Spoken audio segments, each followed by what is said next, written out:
Hi everyone, it's Guy Gelso here, and that is not the famous drummer B.J. Wilson on Whiter Shade of Pale, the very first hit from the great Procol Harum. But B.J. was on this song and every song recorded for the next 10 years.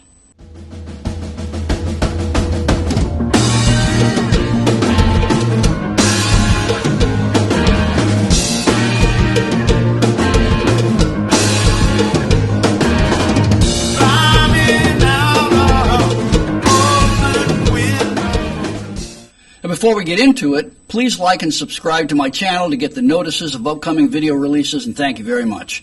So why was Barry James B.J. Wilson born in 1947 not on the biggest song of Procol Harum's career? Well, it's a little bit of a story. I'm interrupting myself here. Here's the deal. I had this bio speech down, already filmed, ready to go. I knew about B.J. Wilson's life and career, and I just needed to film myself playing a few song parts. Well, I've been learning those parts. Let me tell you, his playing is totally unique, very hard to learn, very hard to get inside his head. So to do him justice and make my point, I decided to re-record this whole speech and let you guys know that I'm doing it. Now, as promised, here's a short story on why BJ was not on Whiter Shade of Pale. Well, before there was Procol Harum, keyboardist Gary Brooker, guitarist Robin Trower, along with BJ, were in a band called the Paramounts. They had one hit called Poison Ivy, but no follow-up success, so they broke up. Gary Brooker met lyricist Keith Reed, his writing partner for many years, and they decided to form a new band. They asked BJ to join, but after a few rehearsals, it just fell apart. So BJ went into studio work recording for Cat Stevens and British singer Lulu and a bunch of other people. Gary Brooker, though, didn't give up. He added new players, and he auditioned 9 drummers, settling on a guy named Bobby Harrison. In 1967, they go into Olympic Studios in London to record a single they had called Whiter Shade of Pale. And even though they had a drummer, session player Bill Eden wound up recording drums. So Whiter Shade of Pale becomes this instant worldwide hit. And after a few shows together, new members and management didn't work out, and Gary and Keith brought back their old friends from the Paramount, Robin Trower and B.J. Wilson. Now, Robin and B.J. recorded everything else on the debut album, but Whiter Shade of Pale. Now, Procol Harum is one of those bands that's very hard to define, and their drummer, B.J. Wilson, is just as hard to define. He doesn't just keep time, he plays the music like a conductor. And live, man, he would just throw everything out and change up the parts and reinterpret the songs as he was playing them.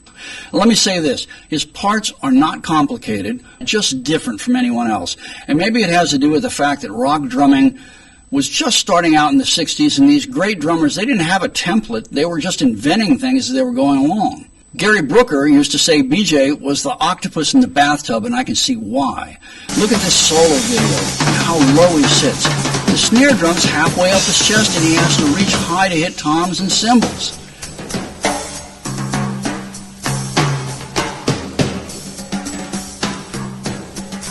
Every account or interview I read, B.J. Wilson was a lovely guy and everybody liked him and he had a great sense of humor, but he was a bit erratic and bad luck seemed to follow him around. This led to depression and eventually his death.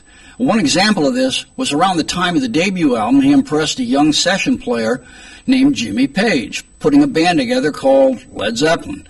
Page asked him if he wanted to join, and B.J. didn't see the potential and he declined. And of course, John Bonham got the gig. But what John Bonham brought to Led Zeppelin, B.J. Wilson brought to Procol Harum. I always loved his playing, like this insanely difficult intro to Bringing Home the Bacon from Grand Hotel. It's very deceiving. Listen to the piano part to catch the one.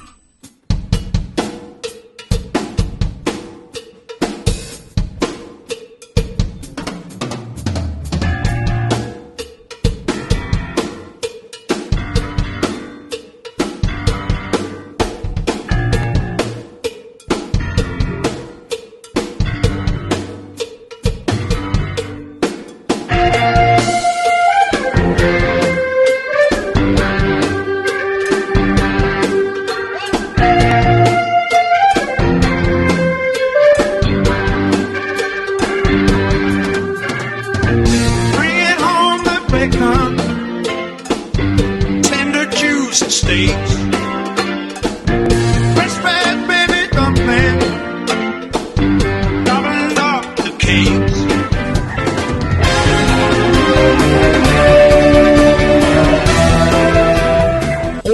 Simple Sister from Broken Barricades. Simple sister, got who become. Have to burn her soul. Take her treats, eat her sweets, scare off all the boys.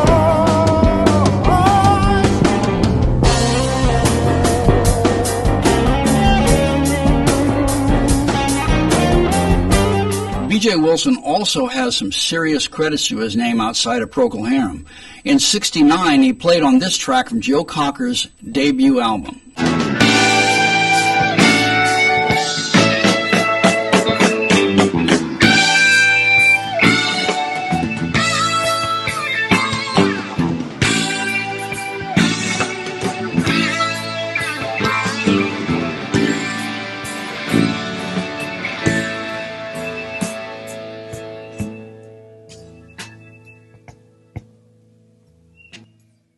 What would you do if I sang out of tune? And he was the drummer on this crazy movie soundtrack you might remember.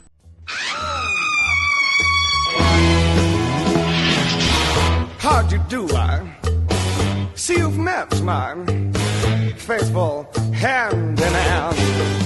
He's just a little brought down because when you knocked, he thought you were the candy man.